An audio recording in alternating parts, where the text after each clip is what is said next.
A happy Friday to each and every one of you. It is July the 26th, 2024, and I've got a few best bets on the way. Obviously, we've got MLB, and I've got another Olympic best bet for you guys. Let's get into it today. What's up, my friends? It's Noble Living back with another DYF Bets video where I'm breaking down my favorite picks and plays of the day and just try to get to the bag together and make some money. Yesterday, we were able to make money here on the channel. Let's swing the alarms there. Okay, it wasn't really a complete sweep, but I'll take a 2-0 day because we have an Olympic best bet pending. So yesterday on the day, this is how we did. We were able to cash in on the Vladdy to get a hit and Freddie Freeman to get a hit. The Vladdy to get a hit, it was crazy because the Jays only had 2 hits all game and he was one of the people to get a hit, so we'll take it. Mets and Braves Nerfy, no sweat bet there. We get it done there. The other bet that we had on the cards yesterday was for the French men's volleyball team to at least get a medal, whether it's bronze, silver, or gold. We got that at plus 160 odd value. I tailed that from Bets by Stevie. So if you guys were tapped into the show yesterday, make sure you guys lock that bet in because volleyball action starts on July the 27th at 3 a.m. So literally tomorrow morning, we're going to have volleyball action. So you guys are going to want to make sure you lock that in. And in today's video, I'm following up with 2 more MLB best bets, including a Nerf. You guys know it's Nerfy Nation season right now. And then I also have another Olympic best bet for you guys. You can see our year-to-date record right here. We're right now not doing too bad in the month of July, 4 games over 500. So not the worst, but certainly not the best. But right now, when other cappers are getting killed out there in the month, we'll take it. We'll keep our fingers crossed. Let's see if we can keep the momentum going today. If I've been making you some money, smash that subscribe button and like the channel as well. Appreciate all the love and support. Now let's dive into these winners for today.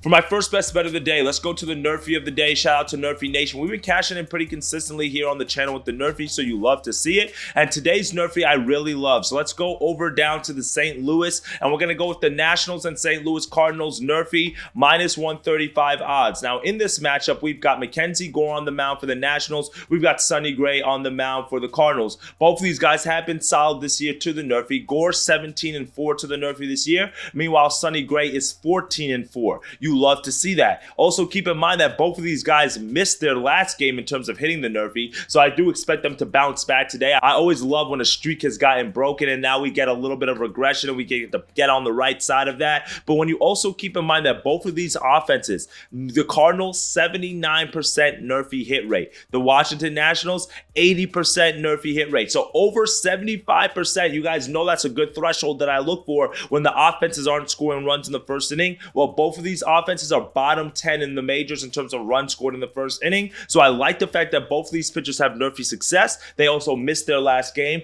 and they're facing offenses that are not the best offensively and have been a little bit cold recently and get a little bit of time to get their engine started. So let's get 6 quick outs here between both of these pitchers. Washington Nationals and the St. Louis Cardinals Nerfy is our first pick of the day. For our second best bet of the day, we're not going to go for player prop parlay today. We've been taking those over the last few days, but I do like a late night matchup. I'm going to go to the Pirates and Arizona Diamondbacks game here, and I'm actually going to go with the contrarian pick, and I'm going to go with the Pirates here, and I'm going to take them on the first 5 run line, and we're getting this at minus 105 odds at plus the half a run. I know, right? Getting half a run and we don't have to lay crazy juice. I love that. And you know why that is? It's because Zach Gallen's on the mound for the Diamondbacks. So we know how the books like to adjust when Zach Gallen's on the mound, and rightfully so. I mean, he's the ace of this Diamondback staff, 3.64 ERA on the year, 80 strikeouts. But this is the thing.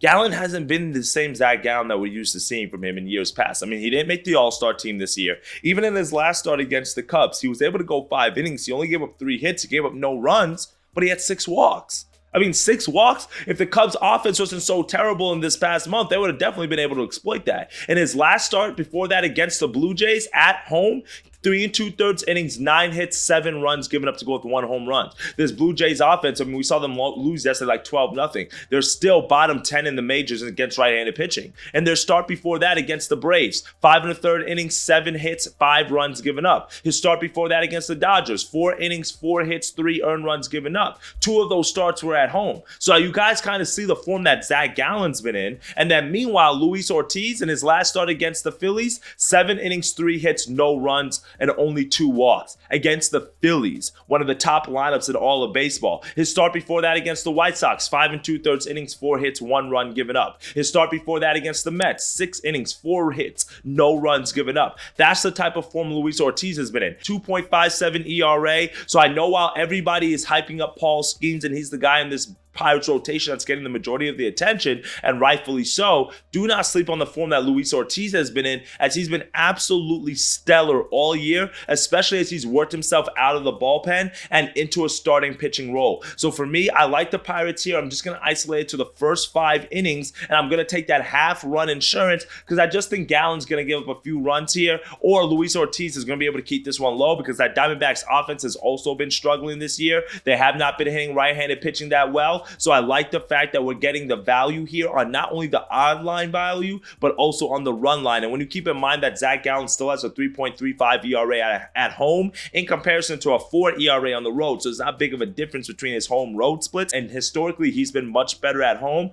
I like the fact that the Pirates have been in better form here. I don't like the form that Zach Gallen is here. Give me the first 5 for the Pirates here as our second best bet of the day. Our third and final best bet of the day is going to be another Olympic best bet for you. I'm going to be trickling some Olympic bets here and there, and we've been getting them really good odd value. In this one, we're going to go over to the clay courts. So if you know, that means that we're going to go to the tennis matchup, and we're going to go Carlos Alvarez to win the gold at plus 180 odds. Now, Carlos Alvarez, if you guys don't know, he's the Spaniard, one of the top players in the world right now. He's actually the #1 player in the world right now, and he's coming off a really big win in terms of winning Wimbledon in his last time out. So winning Wimbledon, winning a major, you guys know that's no small feat. And to see him be able to do that is awesome. But this is the other thing that I like about Alvarez. It's not that he just won Wimbledon, which is a great major to get some momentum going into this tournament, but he also just won the French Open as well, which is where Roland Garros is played, which is where the Olympics is going to be played. So this tournament on the tennis side is going to be on a clay court, and historically, Carlos Alvarez is just as good as his Spaniard brother and Rafael Nadal on the clay courts, and that's why I want to back him in this spot to be able to win the gold medal. This season alone, he's already won the French Open. He's 12-3 on clay and 33-6 overall. So, I mean, that's just an amazing record. But overall in his career on clay, 138-34. That's an 80% hit rate. We have not seen those type of numbers on clay since his Spaniard counterpart, Rafael Nadal. So for me, it's Alvarez's tournament to lose. He's in the best form right now. He's won back-to-back majors. There's no reason why he should not win this on a familiar court that we've seen him be able to win at in the past. Give me Carlos Alvarez to win the gold here. If you want somebody else to look at, you may want to look at Alexander Zverev, who's at plus 650 to win the gold, but he was also Alcaraz's opponent in the French Open final. Alcaraz won that game in 5 sets. I do think that Alcaraz is going to also be able to get it done here as well in this tournament. So give me Alvarez to win the gold at plus 180 odds as our second Olympic best bet. Well, that's it for me today, my friends. 3 best bets that we're giving you guys on this Friday card. Give me the Nerfies in the Cardinal and the Nats game. Give me the Pirates on the first 5 run line. We're going to get that half-a-run insurance. And then also give me Carlos Alvarez to win the gold at the Olympics to tuck us in to wrap up the day. If you want more picks and plays, click the link in the description. Join the free Discord group, and I've got you. We'll be back tomorrow with another quick reel. And as always, dictate your fate. Get to that chat, and I'll see you on tomorrow's video. Later, guys.